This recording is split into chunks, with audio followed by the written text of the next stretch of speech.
नेतृत्व पूर्व में रहे मुख्यमंत्री नेता प्रतिपक्ष श्री जयराम ठाकुर जी का मैं पांगी घाटी की ओर से, पांगी घाटी के लोगों की ओर से पांगी पधारने पर हार्दिक स्वागत और अभिनंदन करता हूं। इन्हीं के साथ आए हुए पूर्व में रहे मंत्री, भारतीय जनता पार्टी के उपाध्यक्ष और मंडी संसदीय क्षेत्र के प्रभारी श्री गोविंद ठाकुर जी का भी पांगी पधारने पर पांगी घाटी के लोगों की ओर से मैं स्वागत करता हूं। मंच पर उपस्थित बल क्षेत्र के विधायक श्री इंद्र सिंह गांधी जी का भी मैं स्वागत करता हूं। हमारे साथ यहां पर उपस्थित विधायक बंजार भाई सुरेंद्र शौरी जी का भी पांगी घाटी की ओर से दिल की गहराइयों से स्वागत करता हूं। इसी के साथ करसोग विधानसभा क्षेत्र से सम्माननीय विधायक दीपराज बंसल जी का भी पांगी पधारने पर हार्दिक स्वागत है। आपके पांगी घाटी के ही दामाद और विधायक आनी श्री लोकेंद्र कुमार जी का भी पांगी पधारने पर हार्दिक स्वागत है।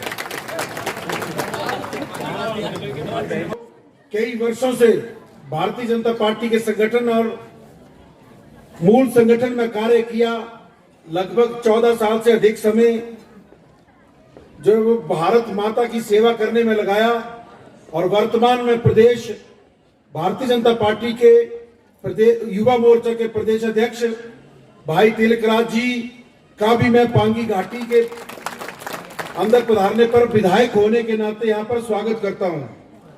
मैं स्वागत करता हूं श्री चमन कपूर जी का, जो मनाली नगर परिषद के अध्यक्ष हैं, जिस इच्छा को भारतीय जनता पार्टी के आशीर्वाद से और आप लोगों के प्यार और आशीर्वाद से जो आपने भारतीय जनता पार्टी की जीत को पूर्व में हुए विधानसभा चुनावों में सुनिश्चित किया है, उसके लिए मैं विधायक होने के नाते आप सब लोगों को प्रणाम करता हूं, आप लोगों का आभार व्यक्त करता हूं।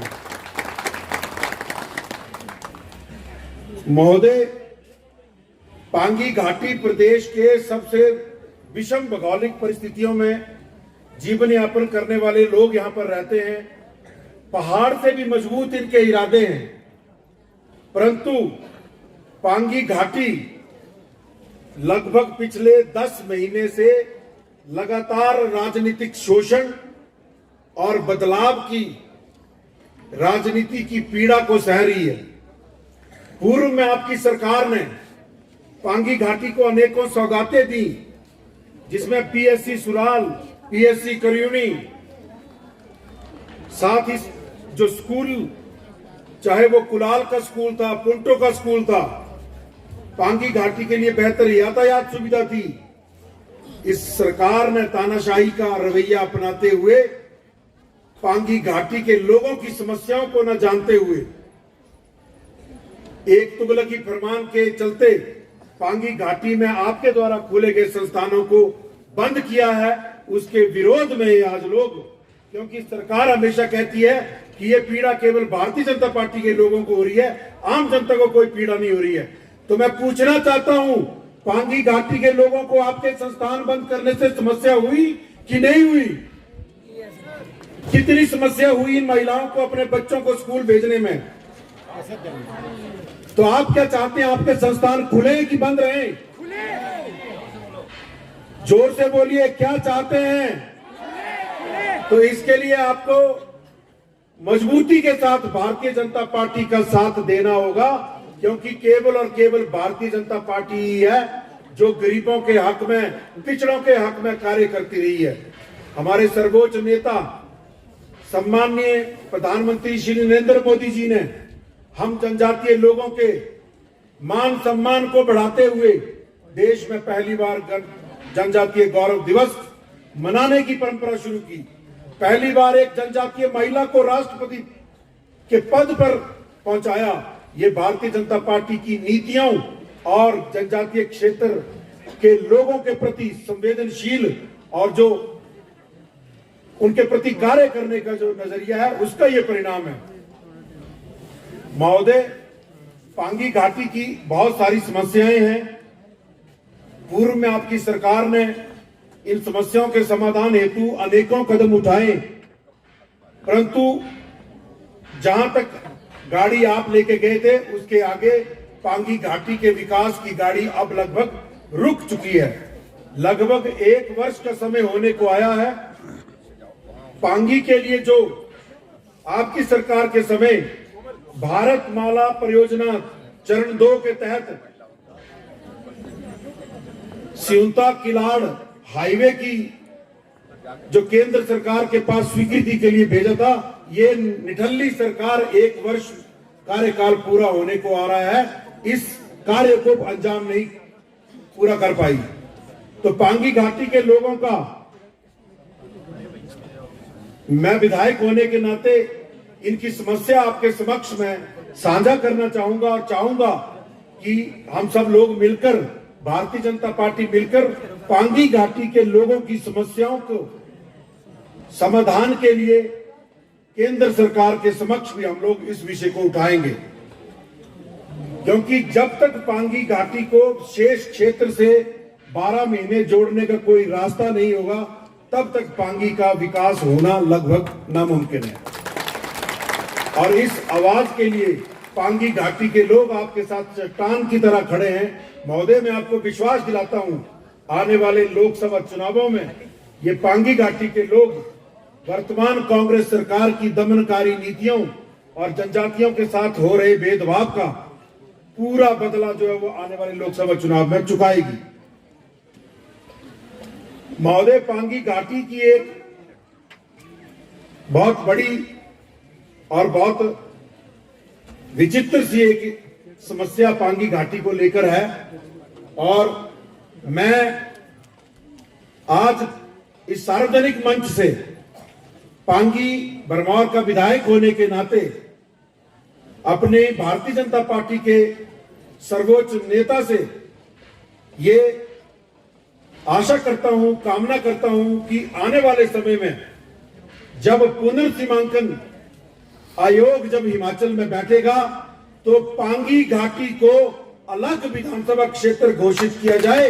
इसके लिए भारतीय जनता पार्टी जो है वो पुरजोर प्रयास करेगी, चाहे वो पुनर्सीमांकन आयोग से लेकर केंद्र सरकार तक। मैं ये विशेष मांग पांगी घाटी की ओर से हमारे भारतीय जनता पार्टी के नेता को मैं ये देना चाहूंगा और मांग करूंगा कि आप पांगी घाटी की इस समस्या के समाधान के लिए कदम आगे बढ़ाएंगे, ताकि आने वाले समय में पांगी का ही कोई धरती पुत्र पांगी का नेतृत्व करे।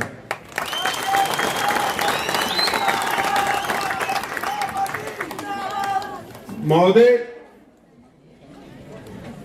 पूर्व में कांग्रेस सरकारें इन जनजातीय क्षेत्र के लोगों पर अपना आधिपत्य समझती रही हैं।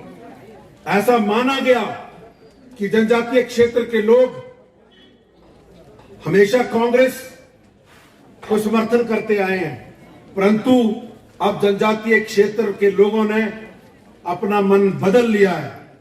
ये कांग्रेस सरकार चाहे प्रदेश की हो चाहे केंद्र की रही हो, उन कांग्रेस सरकार की विफल नीतियों का परिणाम है कि आजादी के इतने वर्षों के बाद भी ये पांगी घाटी शेष दुनिया से लगभग अलग थलग पड़ा है। जितने भी सड़कें यहां पर विकास हुआ, ये भारतीय जनता पार्टी की सरकारों के समय यहां पर हुआ। जितने संस्थान यहां पर खोले गए, जितने बड़े बड़े बिल्डिंग, चाहे कॉलेज की बिल्डिंग, चाहे हॉस्पिटल की बिल्डिंग, मिनी सेक्रेटरीट की बिल्डिंग, ये सब पूर्व में महोदय आपकी सरकार और भारतीय जनता पार्टी की सरकार की देन है। मैं इस पांगी घाटी के लोगों के समक्ष एक बात पूछना चाहूंगा।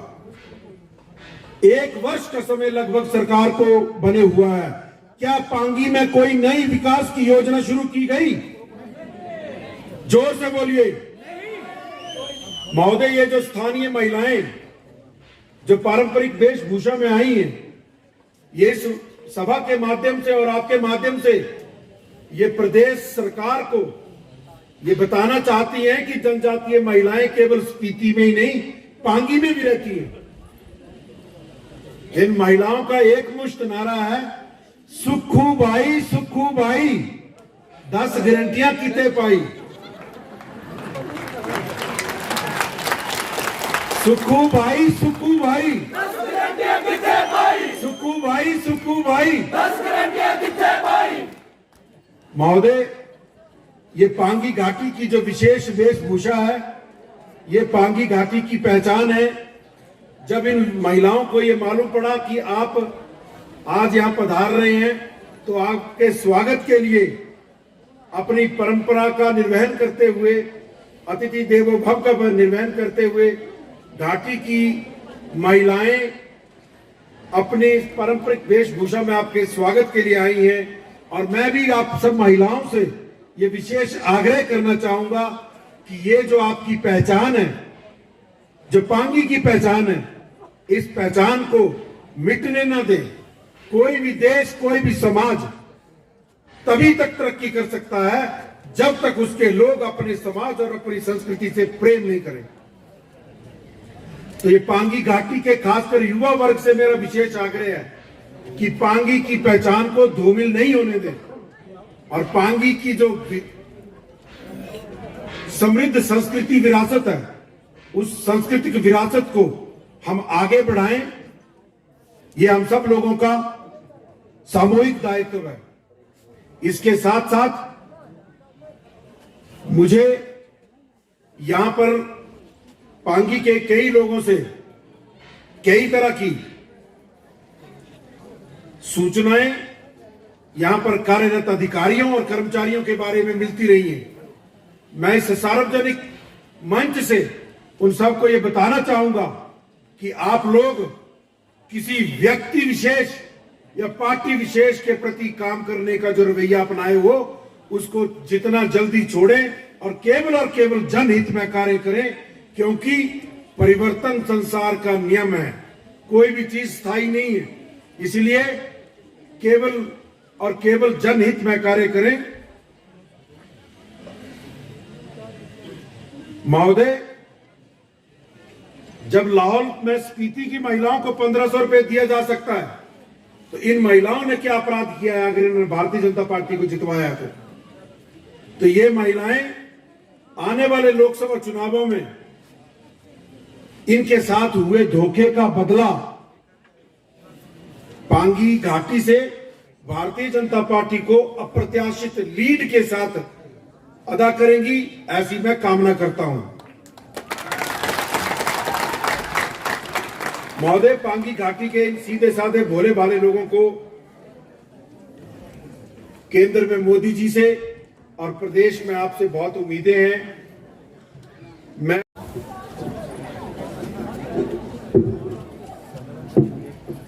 भारत माता की सबने दोनों हाथ उठा के बोलना है, और ये बोलना ही है। जब तक आप दोनों हाथ खड़े करके भारत माता की जय नहीं बोलेंगे, मैं बुलाता रहूंगा। भारत माता की अभी भी रह गए पीछे। Bharatiya Janata party, Bharatiya Janata party, Bharatiya Janata party. Modi ji को आधे नहीं बोल रहे हैं, सबने बोलना है। मोदी जी हमारे देश हो। मोदी जी को, जयराम जी को, जयराम जी को, गोविंद जी को, गोविंद जी को, शौरी जी को, शौरी जी को, इंदर सिंह गांधी जी को, लोकेंद्र जी को। इस जनसभा में विशेष रूप से हमारे बीच उपस्थित प्रदेश के पूर्व में रहे सम्माननीय मुख्यमंत्री और वर्तमान में नेता प्रतिपक्ष आदरणीय जयराम ठाकुर जी, और हमारे प्रदेश के भारतीय जनता पार्टी प्रदेश के उपाध्यक्ष पूर्व में रहे मंत्री आदरणीय गोविंद सिंह ठाकुर जी, हमारे बंजार विधानसभा के सम्माननीय विधायक आदरणीय सुरेंद्र शौरी जी, बल विधानसभा के सम्माननीय विधायक आदरणीय इंद्र सिंह गांधी जी, करसोग विधानसभा के सम्माननीय विधायक आदरणीय दीपराज जी और अन्य विधानसभा के सम्माननीय विधायक आदरणीय लोकेंद्र जी, आप सब पांगी घाटी में आए। पांगी की तरफ से मैं आप सबका यहां पहुंचने पर हार्दिक स्वागत करता हूं, अभिनंदन करता हूं और विशेष रूप से बधाई देना चाहता हूं मैं यहां के स्थानीय विधायक को कि आप 7-8 दिन से लगातार पांगी की घाटी में घूमते हुए अनेकों गांव में आपके और आप अपना समय निकालकर इस घाटी में हर गांव की समस्याएं सुनते हुए आपने बहुत सारे विषय हम सबके सामने रखे। आपके इस भव्य स्वागत के लिए और भव्य तैयारी के लिए भी आपको हार्दिक बधाई देता हूं और शुभकामनाएं देता हूं। हमारे इस मंडल के अध्यक्ष सम्माननीय प्रकाश जी और इस मंडल में जिला के पदाधिकारी, मंडलों के पदाधिकारी और विशेष रूप से यहाँ के समस्त देवी देवताओं को मैं नमन करना चाहता हूं और साथ ही अपना कीमती समय निकालकर दूर दराज गांव से कैसी परिस्थितियों का सामना करते हुए यहां पहुंची प्रबुद्ध जनता को भी नमन करता हूं कि आप अपना कीमती समय निकालकर यहां पहुंचे हैं। मैं ज्यादा नहीं कहना चाहता क्योंकि आज विशेष रूप से हम अपने प्रदेश के पूर्व मुख्यमंत्री और वर्तमान नेता प्रतिपक्ष जी को सुनने यहां आए हैं। 3-4 बातों का जिक्र करना चाहता हूं। कई बार राजनीति को मात्र इससे मिलेगा क्या उतना देखते हैं, लेकिन मैं बताना चाहूंगा भारतीय जनता पार्टी एक मिशन है और भारतीय जनता पार्टी एक विचार है। अगर हम केंद्र से शुरू करें, केंद्र में हमारे देश के यशस्वी प्रधानमंत्री सम्माननीय नरेंद्र भाई मोदी जी को 9 वर्ष का कार्यकाल पूरे करते होना और 9 वर्ष के कार्यकाल में एक भी घोटाला नहीं होना, ये हम सब भारतीय जनता पार्टी के कार्यकर्ताओं के लिए बड़े गर्व का विषय और बड़ा सम्मान का विषय है। आज हम जनता को बता सकते हैं कि एक सरकारें वो भी होती थी जिनका कार्यकाल घोटालों से शुरू हुआ और घोटालों के साथ साथ जेल में उनका अंत हुआ। एक सरकारें वो भी होती थी और मैं बताना चाहूंगा क्यों गर्व होता है भारतीय जनता पार्टी के इस झंडे को उठाते हुए। गर्व इसलिए होता है कि धारा 370 को हटाने में अगर किसी ने काम किया तो देश के यशस्वी प्रधानमंत्री नरेंद्र भाई मोदी जी के नेतृत्व में हुआ। यह हमारे लिए गर्व का विषय है। और फिर कहता हूं क्यों गर्व होता है भारतीय जनता पार्टी का झंडा उठाते हुए। मैंने कहा है भारतीय जनता पार्टी एक लक्ष्य के लिए काम करती है और एक विचार के लिए काम कर रहे हैं और देश के विकास के लिए काम करते हैं। भारतीय जनता पार्टी का झंडा उठाते हुए इसलिए गर्व होता है कि जिस राम मंदिर का निर्माण 500 सालों में नहीं हुआ और कांग्रेस की सत्ता अनेकों सालों तक राज करती रही, उनके शासन में नहीं हुआ और देश के यशस्वी प्रधानमंत्री नरेंद्र भाई मोदी जी के नेतृत्व में हमारे आराध्य देव भगवान श्री राम का मंदिर अगर अयोध्या में बनना शुरू हुआ तो यह भी हमारे लिए गर्व की बात है। और मैं और बताना चाहूंगा कैसा नेतृत्व मिला है। एक समय था केंद्र से पैसा 1 रुपया चलता था, यहां 1 पैसा पहुंचता था। आज आप देखते होंगे केंद्र से अगर किसान सम्मान निधि के नाम से साल की 6,000 की राशि अगर आती होगी तो 6,000 ही हम सबके खाते में आता है। इसलिए यह गर्व की बात है। अनेकों योजनाओं के द्वारा देश के यशस्वी प्रधानमंत्री जी के द्वारा हमें लाभ हुआ है। मैं अगर आज यहां से ये कहना चाहूंगा कि देश के यशस्वी प्रधानमंत्री मात्र भारत के ही नेता नहीं है, अगर आज हम उन्हें विश्व विजेता भी कह देंगे, मेरे को लगता है इसमें भी कोई गलती नहीं होगी। सारी दुनिया हम कह सकते हैं आज भारत की तरफ आशा भरी नजरों से देख रही है। अगर दुनिया में शांति और विकास की दिशा में और आगे बढ़ सकता है, ये संभव हो सकता है, तो अगर ये संभव हो सकता है तो भारत के नेतृत्व में ये संभव हो सकता है, क्योंकि भारत ने ये करके दिखाया है। बहुत सारे लोग कहते होंगे ये मात्र विचार की बात करते हैं। मैं कहता हूं वही देश के यशस्वी प्रधानमंत्री कहते थे सर्वे भवन्तु सुखिनः, मात्र कहते नहीं है। जब कोरोना काल आया था देश में, दुनिया में, तो कोरोना काल में जब सबको 2-2 वैक्सीन लग रही थी तो देश के कुछ षड्यंत्रकारी नेता और देश को लूटने वाले लोग कह रहे थे ये वैक्सीन तो मोदी जी की है, ये नहीं लगानी। मैं कहता हूं देश में जिन लोगों की हत्या हुई है, जिनकी मौतें हुई है, उनके जिम्मेवार वो लोग हैं जो कहते थे ये मोदी जी की वैक्सीन है, ये नहीं लगानी चाहिए। और मैं कह सकता हूं कि दुनिया के अनेकों देशों में भी भारत से निर्मित वैक्सीन अगर पहुंची है, ये संभव हो पाया है तो हमारे देश के यशस्वी प्रधानमंत्री नरेंद्र भाई मोदी जी के नेतृत्व में संभव हुआ है। और अगर मेरा सादर प्रणाम।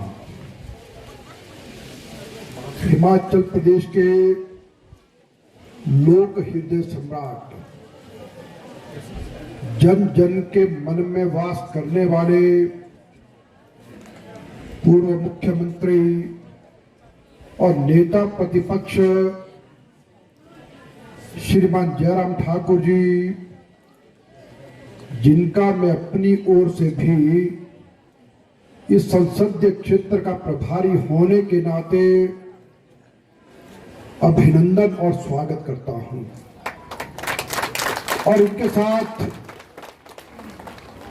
डॉक्टर जनकराज जी, पांगी भरमौर के लोकप्रिय विधायक, जो एक बहुत अच्छे न्यूरो सर्जन हैं। ये पांगी घाटी की जनता की सेवा तो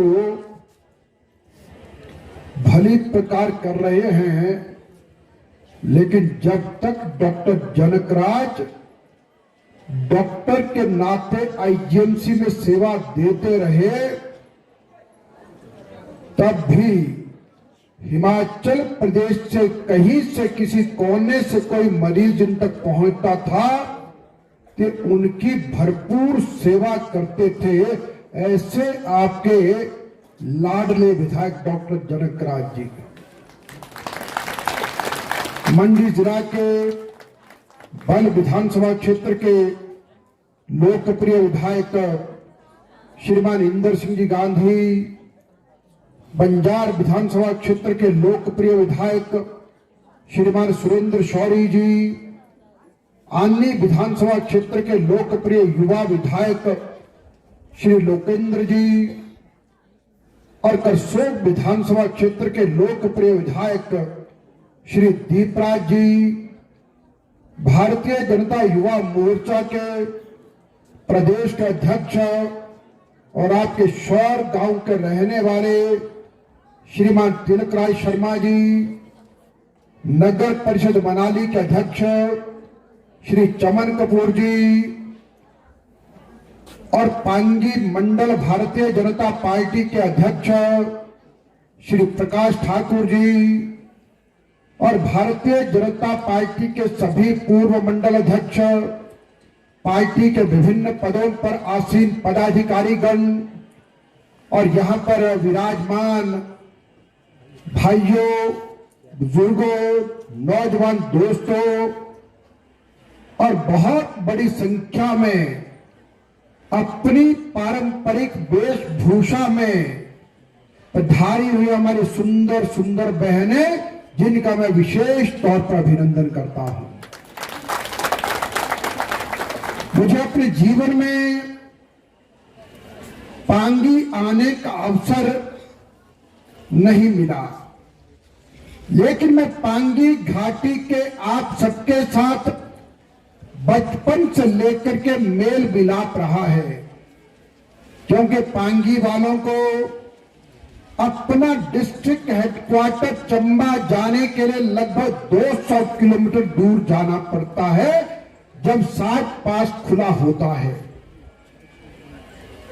और अधिकतर आप सभी मनाली कुल्लू से होकर के जाते हैं, और अनेकों पांगी के परिवार मनाली और कुल्लू में भी बस गए हैं। इसलिए आप सबके साथ हमारा प्रेम और आत्मीयता का रिश्ता रहा है, इसलिए इस क्षेत्र की भली प्रकार मुझे जानकारी है।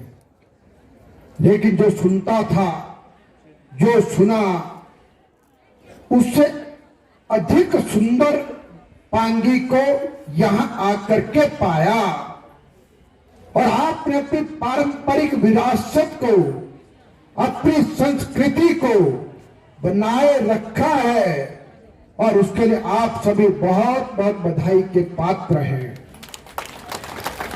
और मैंने देखा कि हमारी बहनें अपनी वेशभूषा में जब आई हैं तो कितनी सुंदर, कितनी अच्छी लग रही हैं। और जो हमारे पुरुष भाई हैं, ये सबके सब भी अपनी टोपी में आने चाहिए तो और सुंदर नजारा हो जाता है। अब देखिए, एक